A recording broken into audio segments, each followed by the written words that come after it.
Bonjour Monsieur Schmidt, comment ça va? Ça va très bien et vous-même, Jasmine? Ça va super bien. Je vous suis depuis un bon moment et puis on travaille ensemble depuis un certain temps.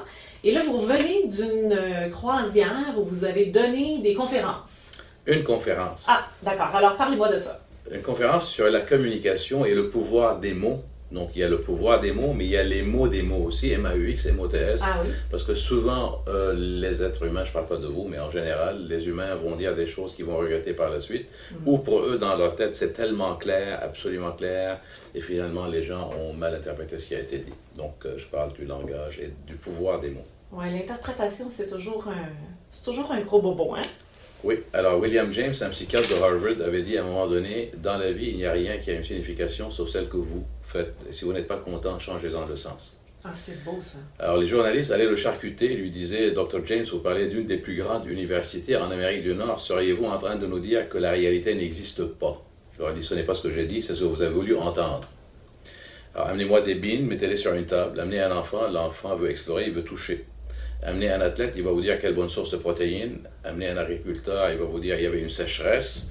Et amenez un artiste, il va vous dire je peux reproduire un tableau extraordinaire avec ceci. Donc, je ne peux pas changer la réalité, mais tout se joue dans l'interprétation de la réalité. Moi, j'adore ça. Oui, merci. J'adore ça. Merci. Aujourd'hui, on va parler de l'assertivité. Oui. Ça fait quelques fois que je vous entends mentionner ce mot-là. Parlez-moi-en un petit peu. Alors, l'assertivité, écoutez, c'est un sujet qui me trotte dans l'esprit depuis 4-5 ans.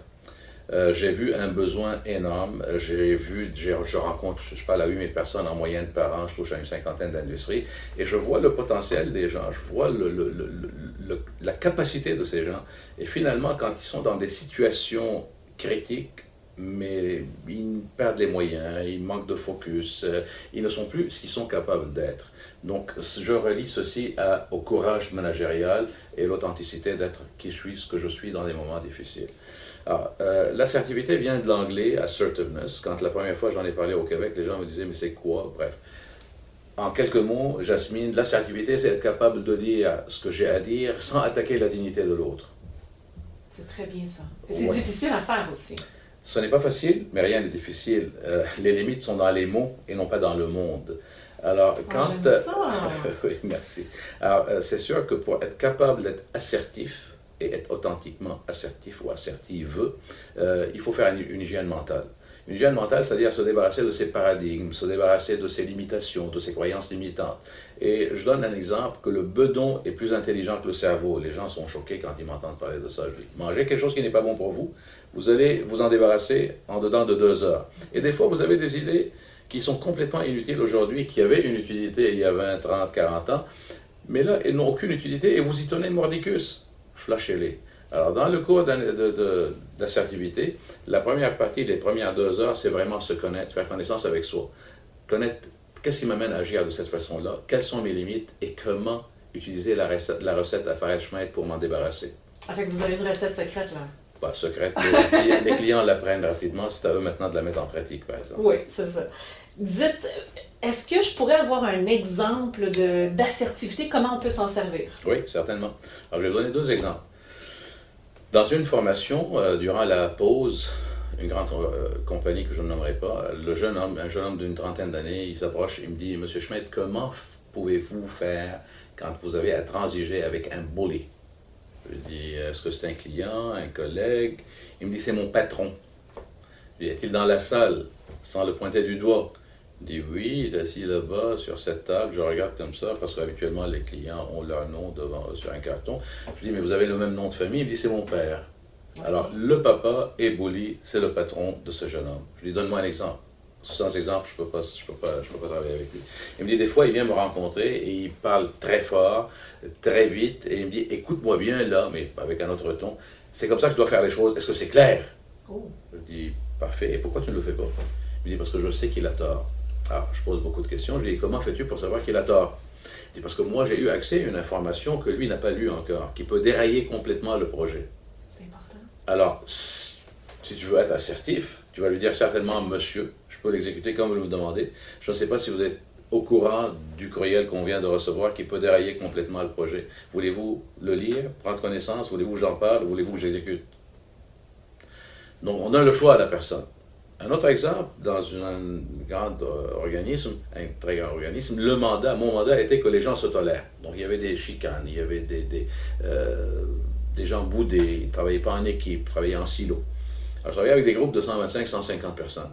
Et un monsieur qui me dit, je ne peux plus travailler avec un collègue parce qu'il me manque de respect. Je lui dis, donne-moi un exemple, parce que le respect peut vouloir dire plusieurs choses à plusieurs personnes. Il dit, chaque fois que je l'invite à une réunion, il arrive en retard de 10 à 12 minutes. Et quand il est là, il sort son BlackBerry et commence à jouer avec. À jouer, pas à travailler avec. Je dis, OK.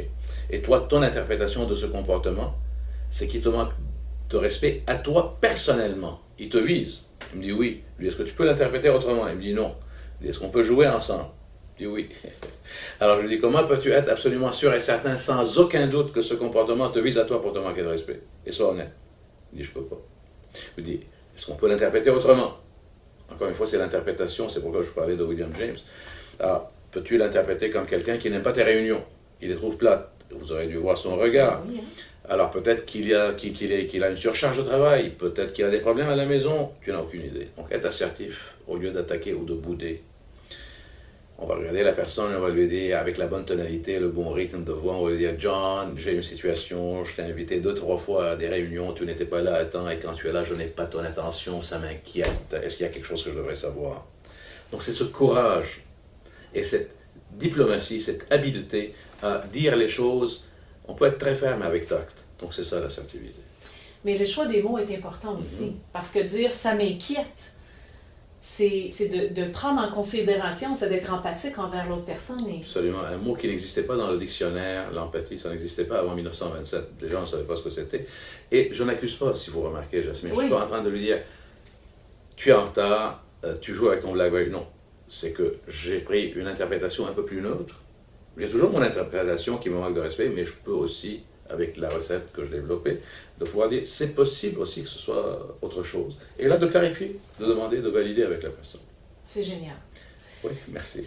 Et là, on parle dans un contexte d'affaires, oui. De bureau et tout ça. Est-ce qu'il y a des moments où monsieur, madame, tout le monde, à la maison, peuvent se servir de l'assertivité? Certainement. Certainement. Je vais donner un exemple que j'ai vécu récemment. C'est une dame, une participante à une formation qui me dit à la fin, elle me dit, mais qu'est-ce que je peux faire avec mon fils de 6 ans? Je lui dis, parlez-moi du contexte. Elle me dit, je lui dis le matin, allez, grouille-toi, il faut aller à l'école, habille-toi vite. Et là, le petit gars lui dit, non. Ah, c'est sûr. Vous savez, c'est... Oui. Alors, je dis, mais à quoi vous vous attendez? Allez-vous continuer à lui dire, allez, grouille-toi? Il va vous dire non. Il faut changer de stratégie. Et l'assertivité, ce serait de jaser avec son fils, de parler quel genre de jeu, avec qui tu joues, quand est-ce que tu gagnes et quand est-ce que tu perds. Et le matin, si vous voyez qu'il est en train de traîner, mais dites-lui, vas-tu gagner ou vas-tu perdre aujourd'hui? Parce qu'il aime jouer. Ouais. Mais il aime moins aller à l'école peut-être, ou moins s'habiller et sortir. Est-ce que si tu vas être en retard, je pense que tes amis vont penser que tu as peur de perdre. Et c'est là où il va courir. Donc je vous donne des exemples, mais c'est ça l'assertivité, c'est communiquer autrement. C'est une marque de commerce au Canada et aux États-Unis. Communiquer autrement et écouter autrement sans juger. Sans juger. J'adore ça. Merci. C'est parce que ça peut apporter une autre dimension, avec beaucoup plus de liberté, d'expression, et moins de stress. Absolument. Le stress est inutile. Il y a un bon stress, il y a un mauvais stress. Tout à fait. Le bon stress me garde alerte, m'amène à mieux performer. Mais des fois, le stress est inutile. On peut s'en passer. On peut s'en passer facilement. D'accord. Là, dites-moi, si les gens veulent en savoir plus sur l'assertivité ou comment bien communiquer, où est-ce qu'ils peuvent trouver des informations? faresschmeit.ca OK. Ou appeler directement 514-877-0777. Et nous nous ferons un plaisir de les orienter et de les inviter à assister à une magnifique formation. Ah, génial. Merci beaucoup. C'est Merci. super simple, efficace. On adore ça. Merci, Jasmine. Passez une excellente journée. Pareillement. Au revoir. Au revoir.